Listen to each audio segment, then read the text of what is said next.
एक नया टॉपिक, ये दोनों मैदान के बारे में। कौन सा?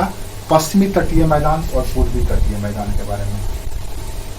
वेस्टर्न कोस्टल प्लेन और ईस्टर्न कोस्टल प्लेन, ECP और WCP के बारे में बात करने वाले हैं। सबसे पहले तो आपके मन में ये आता होगा कि ये तटीय मैदान क्या है। तट आ गया, कोस्ट शब्द आया है, यानी कि कहीं ना कहीं ये किसी सागर या वाटर बॉडी के किसी किनारे को रिप्रेजेंट करता है। तट हम किसको कहते हैं? किनारे को कहते हैं। जैसे गंगा तट, यमुना तट, यानी कि हम उस नदी के किनारे की बात कर रहे हैं। और मान लो हम गंगा तट की बात करें तो इसका मतलब यह है कि हमको गंगा के किनारे जाना होगा, उसके किनारे को, जहाँ पे पानी नहीं पहुँचता हो, जहाँ पे गंगा की पानी नहीं पहुँच पाती हो एक सीमा तक, उसी को हम तट कहते हैं। लेकिन याद रखना है कि तट कभी न कभी एक बार पानी में निमज्जित हो जाता है, डूब जाता है, फिर वो, लेकिन वो वर्ष भर पानी के अंदर नहीं रहता है। अब अगर हम गंगा तट के पास जाएं, जैसे एक अमिताभ बच्चन का पिक्चर है ना, छोरा गंगा किनारे वाला, यानी कि गंगा के किनारे, गंगा किनारे रहने वाला, बनारस का रहने वाला। तो तट की जब भी बात करेंगे तो आपके मन में ये समझ में आ जाना चाहिए कि वो कहीं ना कहीं वाटर बॉडी की बात की जा रही है, जल राशि की बात की जा रही है। जल राशि के इर्द गिर्द के एरिया को हम लोग तट कहते हैं। तो अगर हम वेस्टर्न कोस्ट कहें तो कोस्ट का मतलब है यहाँ पे सागर तट। तो कौन से सागर हैं यहाँ पे? तो यहाँ पे अरब सागर है, अरेबियन सी। ईस्टर्न कोस्ट, तो यहाँ पे कौन सी है? तो इसको हम लोग कहते हैं बंगाल, बंगाल की खाड़ी, बे ऑफ बंगाल। तो पूर्वी तट यानी बंगाल के खाड़ी के किनारे जो प्लेनी रीजन है, स्थल खंड है, उसको हम कहते हैं तट। याद रखिए, हम लोग इसमें इसका कंटूर लाइन भी बताए थे ईस्टर्न घाट का, कि कितने मीटर की ऊंचाई तक प्लेन है, और उससे ऊपर जाएंगे तो क्या होगा? पर्वतीय क्षेत्र शुरू हो जाएगा। हम लोग ये देखे थे कि यहाँ पे वेरिएशन है पूर्वी घाट में। यहाँ पे हम लोग 150 मीटर के कंटूर लाइन से इसको अलग किए थे, यानी कि 150 मीटर। अगर आप सागर तट से, सतह से या सागर तल से 150 मीटर की ऊंचाई तक जाएंगे तो ये प्लेनी रीजन कहलाता है, तटीय एरिया है। और यहाँ पे पूर्वी तट में क्या डिवीजन किए थे? कंटूर लाइन क्या बांटे थे, याद है? तो यहाँ पे वेरिएशन मिलता है। क्या वेरिएशन मिलता है? तो यहाँ पे कहीं पे 75 मीटर, कहीं पे यहाँ पे 90 मीटर, फिर 75 मीटर, फिर 50 मीटर, यहाँ पे अंतर है। ऐसा क्यों है? हम सही बोल रहे हैं कि गलत बोल रहे हैं? इधर ज़्यादा होगा कि इधर कम ज़्यादा होगा? कंटूर लाइन की ऊंचाई, समुच्च रेखा की ऊंचाई इधर ज़्यादा होगी कि दक्षिण में ज़्यादा होगी कि उत्तर में ज़्यादा होगी? थोड़ा सा आप लोग IQ लगाइए और बताइए। हम कह रहे हैं कि यहाँ पे 90 मीटर, यहाँ पे 75 मीटर, यहाँ पे 50 मीटर का कंटूर लाइन है। यानी कि यहाँ पे अगर आप सागर तट से 90 मीटर की ऊंचाई तक जाएंगे तो आपको प्लेनी रीजन मिलेगा। 90 मीटर से जैसे ऊपर जाएंगे 90.5 मीटर तो आपको पठारी क्षेत्र या पहाड़ी क्षेत्र मिलने लगेगा। यहाँ पे 75 मीटर हम लोग क्लासीफाई किए हैं, यहाँ पे 50 मीटर बंगाल उड़ीसा में, बंगाल में। ऐसा क्यों? क्या ये सही है? ये उल्टा होगा, 90 इधर होगा या इधर 90 होगा? ये हमको पहले बता दीजिए आप। 90 मीटर का कंटूर लाइन समुद्र रेखा बंगाल में खींचना सही होगा कि तमिलनाडु में खींचना सही होगा?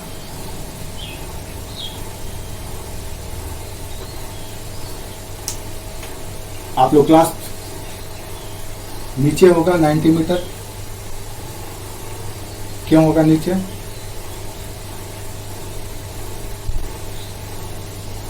अच्छा, प्लेन यहां भी तो प्लेन रीजन है, ये सारा तो प्लेन रीजन ही है। ये सब रीजन प्लेन ही है।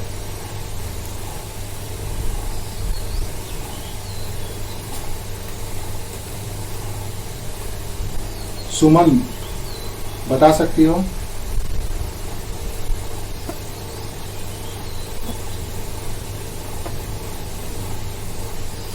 आप लोग हमको नहीं लगता है कि आप लोग रिवाइज करते हैं। क्या कारण है कि हमारा कंटूर लाइन में इतना डाइवर्सिफिकेशन है, इतनी विविधता है?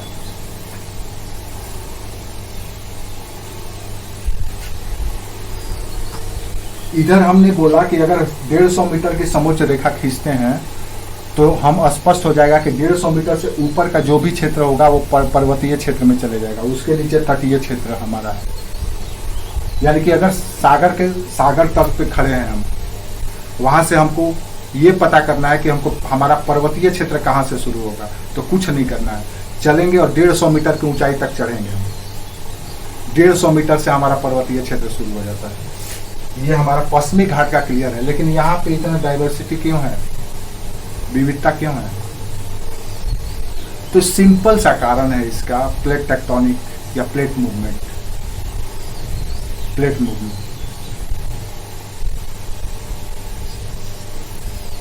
डरना नहीं है ना, किससे डरना है? हमसे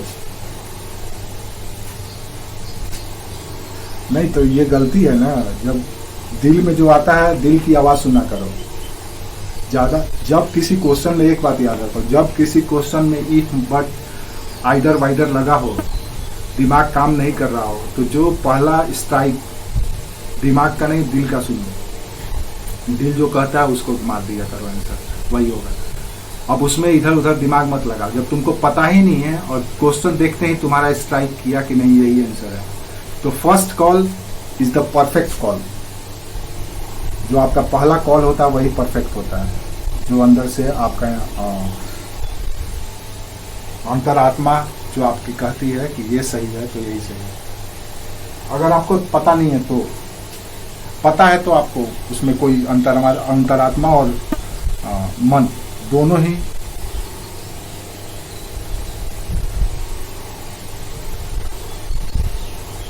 क्यों, ऐसा क्यों?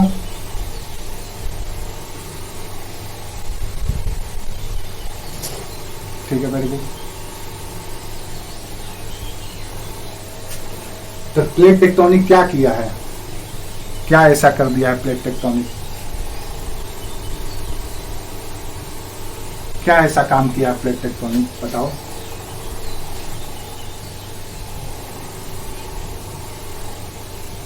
हाँ ठीक है, हाँ ठीक है, हाँ ठीक है, एकदम क्लियर रखो कॉन्सेप्ट, हम बता देते हैं। दरअसल क्या है कि इंडियन प्लेट नॉर्थ पार्ट की ओर जा रहा है, उत्तर की ओर जा रहा है, और यहाँ पे है तिब्बतियन प्लेट। अब ये तिब्बतियन प्लेट से टकराने के कारण क्या हुआ है कि ये प्लेट इधर उठ गया है, पश्चिम में वेस्ट वार्ड में ऐसे उठ गया है। जैसे आप मान लो कोई चीज है यहाँ पे मान लो इसको हम मान लेते हैं तिब्बतियन प्लेट, ये हमारा तिब्बतियन प्लेट है। अब तिब्बतियन प्लेट की वजह से क्या हो रहा है कि इंडियन प्लेट इधर से गया तो जाने से टकराया, टकराने से क्या हुआ कि ये ऐसे मुड़ा। अब कैसे मुड़ रहा है, इधर मुड़ रहा है कि इधर मुड़ रहा है? ईस्ट वार्ड मुड़ा प्लेट की वेस्ट वार्ड, पश्चिम की ओर मुड़ा है कि पूरब की ओर? तो पता किधर मुड़ा है, इधर।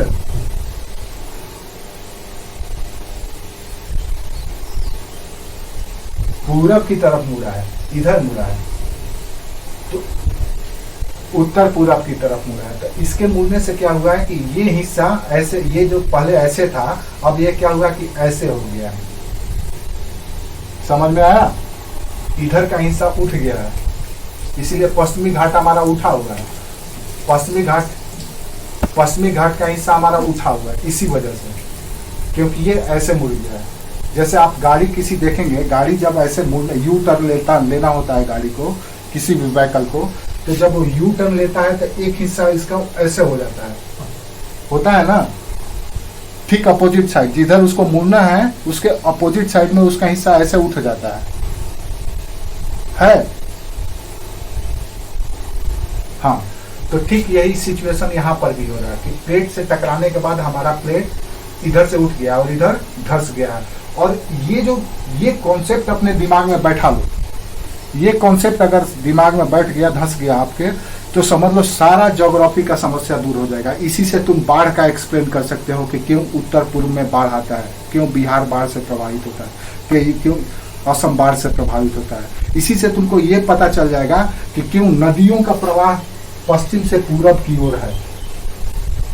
भारत की 95% नदियां, 95 नहीं 99% रिवर पश्चिम से पूरब की ओर बहती हैं। इसी से आपको पता चलेगा कि दक्षिण से उत्तर भी नदियां बहती है। क्यों बहती हैं? तो इसी के वजह से, प्लेट के वजह से। जब हम लोग रिवर पैटर्न पढ़ेंगे, ड्रेनेज पैटर्न, तो आपको पता चलेगा उसमें। इसी से आपको पता चलेगा कि किस एरिया में किस तरह के हैजार्ड या आपदा होगा।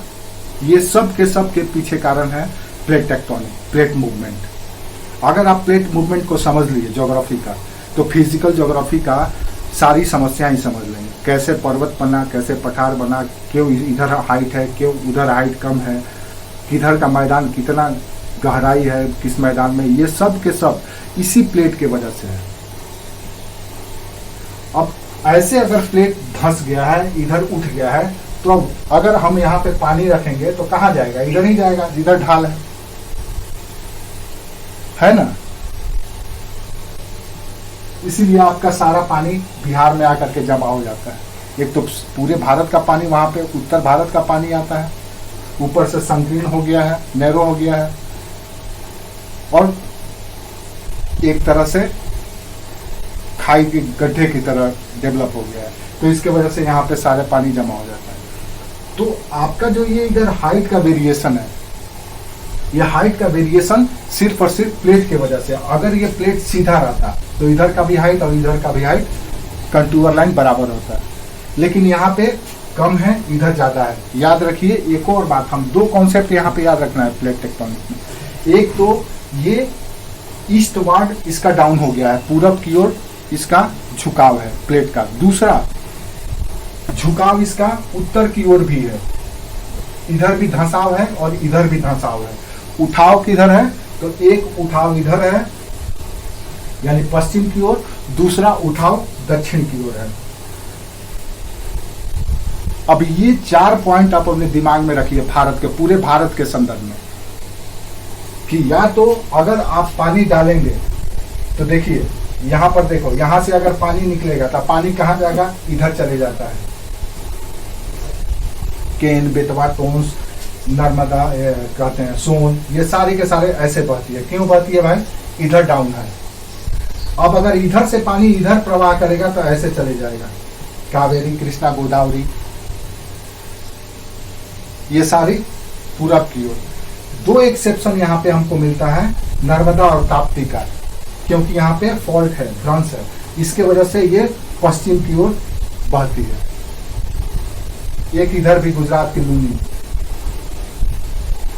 नहीं तो सारी नदियां पूरब की ओर बहती है और यहां से उत्तर की ओर बहती है। तो झुकाव कहां पे है? झुकाव है उत्तर की ओर और उत्तर पूरब की ओर। क्यों उत्तर की ओर और क्यों उत्तर पूर्व की ओर? प्लेट मूवमेंट के कारण। उठाव किधर है? तो दक्षिण की ओर और पश्चिम की ओर, वेस्ट की ओर। तो इधर प्लेट उठा हुआ है, इधर भी उठा हुआ है, इधर धंसा हुआ है, इधर भी धंसा हुआ है, इधर भी धंसा हुआ है। अब इसी से तुम्हारा सारा कॉन्सेप्ट समझ में आ जाएगा पूरे फिजिकल ज्योग्राफी का, इंडियन फिजिकल ज्योग्राफी का, अगर आप थोड़ा सा ध्यान लगा करके समझने की कोशिश करेंगे। तो हम लोग प्लेट टेक्टोनिक नहीं किए हैं, तुम लोग स्किप करवा दिए थे। अगर हम लोग कर लिए होते प्लेट टेक्टोनिक तो बहुत सारे पूरे वर्ल्ड फिजिकल ज्योग्राफी आपको समझ में आ जाता है। अगर आप प्लेट टेक्टोनिक को समझ लिए तो पूरे वर्ल्ड फिजिकल ज्योग्राफी समझ लेंगे। और इंडियन प्लेट को समझने के लिए कम से कम हमको 4 से 5 क्लास लेना होगा, इंडियन प्लेट टेक्टोनिक को समझने के लिए या इंडियन प्लेट को समझने के लिए। आपको एक एक इंच के बारे में, ज्योग्राफी में भारत के एक एक इंच के बारे में आपको पता चल जाएगा कि कहाँ पे क्या है, क्यों ऐसा होता है, अगर आप इंडियन प्लेट को समझ लिए तो यहाँ पे जो हमारा वेरिएशन दिखता है, इसका कारण सिर्फ यही है कि क्योंकि प्लेट हमारा ऐसे झुका हुआ है, इस तरह से ऐसे झुका हुआ है। इधर भी झुका है, इधर भी झुका है, इधर पीछे उठा है, हमने बोला दक्षिण में उठा है, इसीलिए हमारा इधर कंटूर लाइन ज्यादा है, उससे थोड़ा सा कम इधर है, इससे थोड़ा सा कम इधर है। और इधर आएंगे तो हम लोग यहाँ पे मेघालय की पहाड़ी से लेकर के नामचा बरवा होते हुए हिमालय के रेंज को ब्रह्मपुत्रा मैदान का अगर हम लोग कंटूर लाइन देखे थे तो कितना खींचे थे 150। और यहाँ पर अगर पश्चिम बंगाल तक देखें तो पूर्वी घाट जहां से शुरू होता है वहां से वेरिएशन शुरू हो जाता है। क्यों? क्योंकि यहाँ पे चेंज है। क्यों? यहाँ पे धसाव है। मालदा गैप तक, मालदा गैप किसको किसको अलग करती है? किन दो पठारों को अलग करती है? मालदा गैप किन दो पठारों को अलग करती है?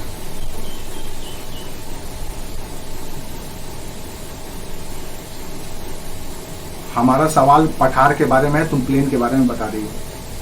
हमने पूछा कि मालदा गैप किन दो पठारों के बीच या किन दो पठारों को अलग करती है। अगर वो गैप नहीं होता तो दोनों पठार एक में मिले होते, जुड़े होते।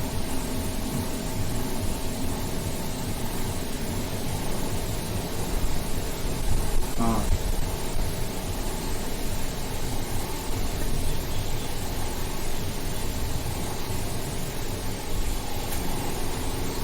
छोटा नागपुर का पठार और मेघालय के पठार को अलग करती है। याद आया? छोटा नागपुर के पठार की उत्तरी सीमा को क्या कहा जाता है? किस पठार के नाम से जाना जाता है या किस पहाड़ी के नाम से जाना जाता है?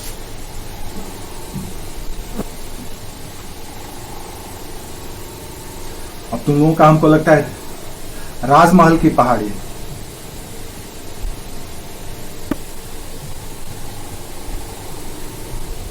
अगर ये मालदा गैप नहीं होता तो छोटा नागपुर का पठार और मेघालय के पठार दोनों एक साथ होते। और ये किसके हिस्से हैं? छोटा नागपुर का पठार किसका हिस्सा है?